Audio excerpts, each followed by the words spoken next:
Welcome to Pressing Matters. I am here with Tracy Mooney, my fellow podcast host from the Quilt and Tell podcast, and we are talking about one of my favorite things, curves.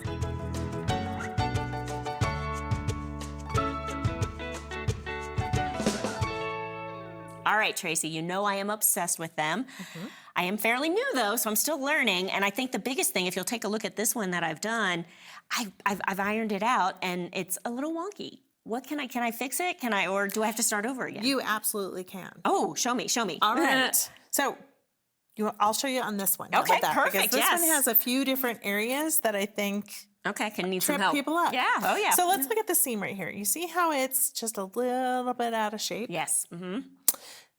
That is one place where we can easily sort of see that, all right, it's pressed all in one direction. Right, did that right. Right. But then if we can try and make it straighter with our fingers, right?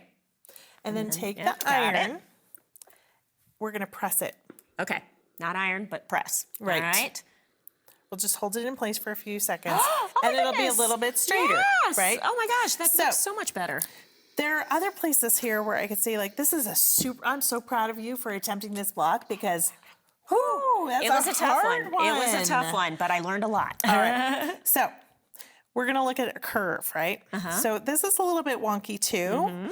And you can see how it's sort of pulling it out of place. Yeah, and even this little like pucker that's there too. A little bit of a pucker, which happens, right? So what we're going to do is, because this is all biased, we're going to pull it a little bit here and there.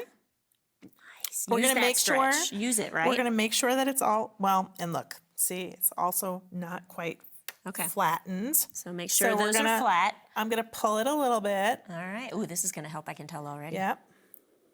Right. I'm going to attempt to pull it a little bit this way too. All right. All right. Now we're going to flip it over. Okay.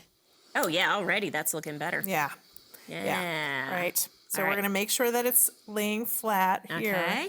And then we can even pull it again a little bit more and sort of nudge it into, we're going to nudge it into submission so that at least you're getting a little bit of a straighter line here. Yeah. Right?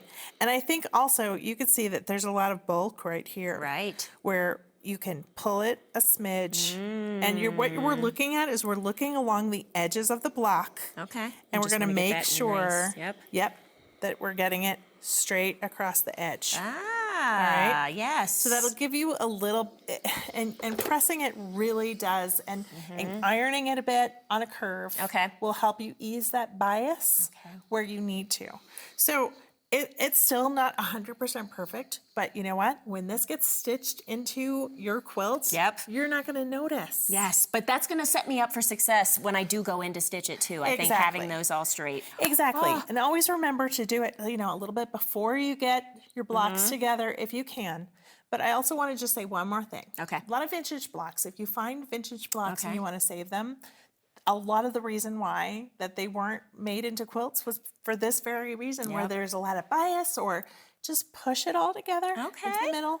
Try and get the edges as square as you can, and use steam to your advantage. All right. Steam will help pull the fibers together. Oh my goodness. My confidence is built, Tracy. I feel like while I love curves, now I feel like I'm going to have so much more confidence once I'm done with those blocks. Thank you so much. You're so welcome. Panasonic.